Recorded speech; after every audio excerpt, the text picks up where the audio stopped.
ಉಪಾಧ್ಯಕ್ಷರೇ ಮತ್ತು ಎಲ್ಲ ಸದಸ್ಯರೇ, ವೇದಿಕೆ ಮೇಲೆ ಆಸೀನರಾಗಿರುವಂತಹ ಎಲ್ಲ ಮುಖಂಡರೇ ಮತ್ತು ವೇದಿಕೆಯ ಮುಂಭಾಗದಲ್ಲಿರ್ತಕ್ಕಂಥ ಎಲ್ಲ ನನ್ನ ಆತ್ಮೀಯ ಹಿರಿಯರೇ ಮತ್ತು ಮಿತ್ರರೇ,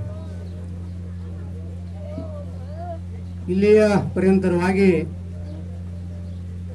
ಇವತ್ತಿನ ಈ ಈದ್ ಮಿಲಾದ್ ಹಬ್ಬದ ಪರವಾಗಿ ಅನೇಕ ಜನ ತಮ್ಮ ಶುಭ ಸಂದೇಶವನ್ನು ಕೊಟ್ಟಿದ್ದಾರೆ, ತಮ್ಮ ಹಾರೈಕೆಯನ್ನು ಕೂಡ ಕೊಟ್ಟಿದ್ದಾರೆ.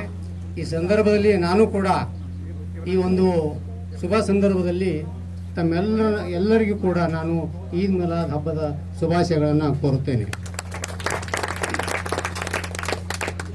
ನಾನು ಹೆಚ್ಚಿಗೇನು ಮಾತಾಡೋದಿಲ್ಲ.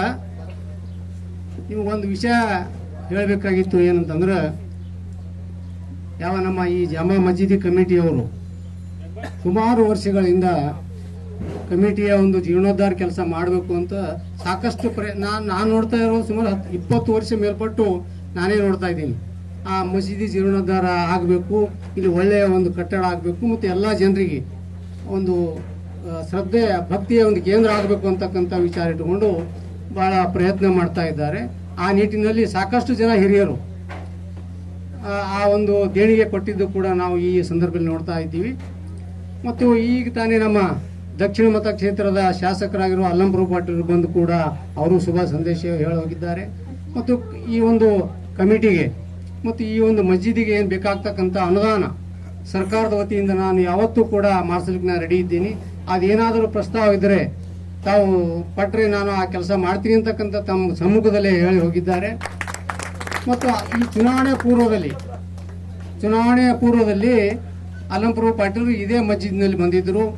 ನಮ್ಮ ಎಲ್ಲ ಕಮಿಟಿಯವರು ಕರೆಸಿ ಅವರಿಗೆ ಸನ್ಮಾನ ಮಾಡಿದ್ದರು ಚುನಾವಣೆ ಹೊತ್ತಿನಲ್ಲಿ. ಆಗ ಒಂದು ಮಾತು ಹೇಳಿದರು ನಮ್ಮ ಅರ್ಷದ್ ಆರಿಫ್ ಅವರು, ಈ ಮಸ್ಜಿದ್ ಕಮಿಟಿಗೆ ಯಾರ್ಯಾರು ಚುನಾವಣೆ ಪೂರ್ವದಲ್ಲಿ ಮತ್ತು ಬಂದು ಹೋಗಿದ್ದಾರೋ ಅವರೆಲ್ಲರೂ ಆಯ್ಕೆ ಆಗಿದ್ದಾರೆ ಅಂತಕ್ಕಂಥ ಇತಿಹಾಸ ಇದೆ ಈ ಮಸ್ಜಿದ್ಗೆ ಅಂತಕ್ಕಂಥ ಮಾತನ್ನು ಹೇಳಿದ್ರು. ಅದು ಸತ್ಯ ಆಗಿದೆ ಬಂಧುಗಳೇ ಅಂತಕ್ಕಂಥ ಮಾತನ್ನು ನಾನು ಹೇಳ್ತೀನಿ. ಯಾಕಂದ್ರೆ ಅಲ್ಲಂಪ್ರಭು ಪಾಟೀಲ್ರು ಸುಮಾರು 21,000 ಮತಗಳ ಒಂದು ಹೆಚ್ಚಿನ ಮತವನ್ನು ಪಡೆದು ಲೀಡ್ ಪಡೆದು ಆಯ್ಕೆಯಾಗಿದ್ದಾರೆ. ಇದು ಸಾಮಾನ್ಯ ಮಾತಲ್ಲ. ಇದಾಗಬೇಕಾದ್ರೆ ಎಲ್ಲ ಸಮಾಜದವರ ಎಲ್ಲ ಧರ್ಮದವರ ಒಂದು ಬೆಂಬಲ ಪಡೆದುಕೊಂಡು ಆಯ್ಕೆ ಆಗಬೇಕಾಗ್ತದೆ ಅಂತ ಆ ಒಂದು ನಿಟ್ಟಿನಲ್ಲಿ ಕೂಡ ತಮ್ಮ ಸಮಾಜ ಕೂಡ ಸಾಕಷ್ಟು ನಮ್ಮ ಗ್ರಾಮದಲ್ಲಿ ಸಹ್ಯ ಚಿಂಚೋಳಿ ಗ್ರಾಮದಲ್ಲಿ ಇಡೀ ನಮ್ಮ ಕಲಬುರಗಿ ದಕ್ಷಿಣ ಮತಕ್ಷೇತ್ರದಲ್ಲಿ ನಮ್ಮ ಮುಸ್ಲಿಂ ಸಮಾಜದವರು ಒಗ್ಗಟ್ಟಿನಿಂದ ಬೇರೆ ಯಾವುದೇ ವಿಷಯ ತಮ್ಮ ಮನಸ್ಸಿನಲ್ಲಿ ಹಾಕಿಕೊಳ್ಳದೆ ಕಾಂಗ್ರೆಸ್ ಪಕ್ಷದ ಅಭ್ಯರ್ಥಿಯಾದ ಅಲ್ಲಂಪ್ರಭು ಪಾಟೀಲ್ಗೆ ಆಯ್ಕೆ ಮಾಡಿದ್ರೆ ನಮ್ಮ ಸಮಾಜದ ನಮ್ಮ ಜನರ ಮತ್ತು ಕ್ಷೇತ್ರದ ಅಭಿವೃದ್ಧಿ ಆಗ್ತದೆ ಅಂತಕ್ಕಂಥ ತಿಳ್ಕೊಂಡು ತಾವೆಲ್ಲರೂ ಏನು ಬೆಂಬಲ ಮಾಡಿದಿರಿ, ತಮಗೆ ಇನ್ನೊಮ್ಮೆ ಈ ಶುಭ ಸಂದರ್ಭದಲ್ಲಿ ನಾನು ಧನ್ಯವಾದಗಳನ್ನು ಹೇಳಕ್ಕೆ ಬಯಸ್ತಾ ಇದ್ದೇನೆ. ಬಹುಶಃ ಈ ಈದ್ ಮಿಲಾದ್ ಹಬ್ಬದ ಬಗ್ಗೆ ತಮಗೆಲ್ಲ ಗೊತ್ತಿರ್ತಕ್ಕಂಥ ವಿಷಯ.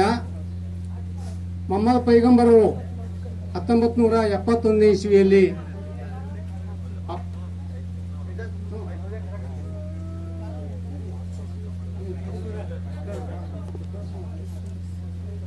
ಅಬ್ದುಲ್ಲಾ ಅಮಿನಾಬಿಯ ಅಬ್ದುಲ್ಲಾ ಮತ್ತು ಅಮಿನಾಬಿ ದಂಪತಿಗಳ ಹೊಟ್ಟೆಯಲ್ಲಿ ಅವರ ಪುತ್ರರಾಗಿ ಜನಿಸಿದ್ರು. ಇಸ್ವಿ ತೋಡ ಹಮಾರಕ್ಕೂ ಸಾರಿ ಅವರು ಹುಟ್ಟಿ 6 ವರ್ಷದಲ್ಲಿ ಅವರು ಹುಟ್ಟೋಕ್ಕಿಂತ ಮೊದಲೇ ತಂದೆಯವರು ತೀರ್ಕೊಂಡಿದ್ರು ಅಂತಕ್ಕಂಥ ಮಾತ. ಮೊಹಮ್ಮದರು ತೀರ್ಕೊಂಡಕ್ಕಿಂತ ಮೊದಲೇ ತಾಯಿ ಗರ್ಭವತಿ ಇದ್ದಳು, ತಂದೆಯವರು ತೀರ್ಕೊಂಡಿದ್ರು ಅಂತಕ್ಕಂಥ ಮಾತು ನಾನು ಯಾಕೆ ಹೇಳ್ತೀನಿ ಅಂತಂದ್ರೆ, ಮತ್ತು ಅದಾದ ನಂತರ ಕೇವಲ 6 ವರ್ಷದಲ್ಲಿ 6 ವರ್ಷ ಚಿಕ್ಕವರಿದ್ದಾಗೆ ತಾಯಿ ಅಮಿನಾಬಿ ಕೂಡ ತೀರ್ಕೊಂಡ್ರು ಅಂತಕ್ಕಂಥದ್ದು ಚಿಕ್ಕವರಿದ್ದಾಗೆ. ಆಗ ಅವರು ಯಾವ ಮನಸ್ಥಿತಿಯಲ್ಲಿ ಇದ್ದರು ಚಿಕ್ಕ ಹುಡುಗಿದ್ದಾಗ ಅಂತಂದ್ರೆ ಅವರು ಯಾರ ಜೊತೆಗೂ ಬೆರ್ತಿರ್ಲಿಲ್ಲ ಅಂತಕ್ಕಂಥದ್ದು. ಮನುಷ್ಯರ ಜೊತೆಗೂ ಕೂಡ ಬರ್ಲಿಕ್ಕೆ ಅವರು ಸಂಕೋಚ ಪಡ್ತಿದ್ರು. ಅಂದ್ರೆ ಯಾರ ಜೊತೆಗೆ ಬರ್ತಿದ್ರು, ಪ್ರಕೃತಿ ಜೊತೆಗೆ ನಿಸರ್ಗ ಜೊತೆಗೆ ಅವರು ಇರ್ಲಿಕ್ಕೆ ಇಷ್ಟಪಡ್ತಿದ್ರು ಅಂತಕ್ಕಂಥ ಮಾತು ಬಹಳ ಆಶ್ಚರ್ಯ ಆಗ್ತದೆ ಕೇಳಿದ್ರೆ. ಯಾಕಂದ್ರೆ ಅಂತ ದೈವೀಯ ಪುರುಷರು ಅದು ಯಾರಿಗೆ ಬರೋದಿಲ್ಲ. ಅದು ನಾವೇನ್ ಮಾಡ್ತೀವಿ ಅಂತಂದ್ರೆ ನಾವು ನಮ್ಮ ಮಕ್ಕಳು, ನಮ್ಮ ಹೆಂಡತಿ, ನಮ್ಮ ಕುಟುಂಬ ಇದಕ್ಕೆ ನಾವು ಸೀಮಿತ ಆಗ್ತೀವಿ.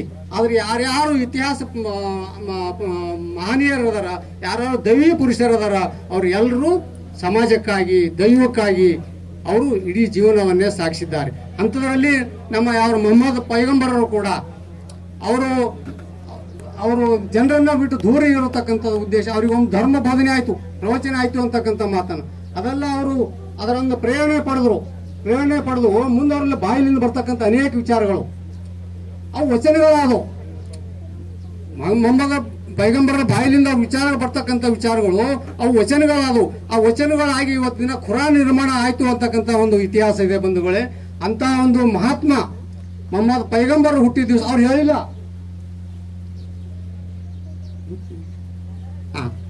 ಧನ್ಯವಾದಗಳು.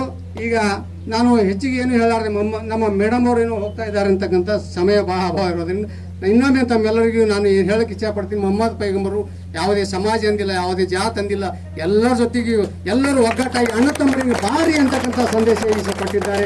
ಅದಕ್ಕೆ ನಮ್ಗೆ ಬಹಳ ಖುಷಿ ಅದ. ನಾವು ಎಲ್ಲರೂ ಕೂಡ ಇವತ್ತು ಅಣ್ಣ ತಮ್ಮರಿಗೆ ಬಾಳೋಣ, ಮುಂದಿನ ದಿನಗಳು ಒಳ್ಳೆ ಕೆಲಸ ಮಾಡೋಣ ಅಂತಕ್ಕಂಥ ಮಾತನ್ನು ಹೇಳಿ ನನಗೆ ಕರೆಸಿ ಸನ್ಮಾನ ಮಾಡಿ ತಾವೆಲ್ಲರೂ ನನಗೆ ಖುಷಿ ಕೊಟ್ಟಿದ್ದಕ್ಕಾಗಿ ತಮಗೆ ಇನ್ನೊಮ್ಮೆ ಒಪ್ಪಿಸಿ ಮತ್ತು ಈ ಒಂದು ಈದ್ ಮಿಲಾದ್ ಹಬ್ಬದ ಶುಭಾಶಯಗಳು ಇನ್ನೊಮ್ಮೆ ಹೇಳಿ ನನ್ನ ಮಾತು ಮುಗಿಸುತ್ತೇನೆ. ಜೈ ಹಿಂದ್, ಜೈ ಕರ್ನಾಟಕ.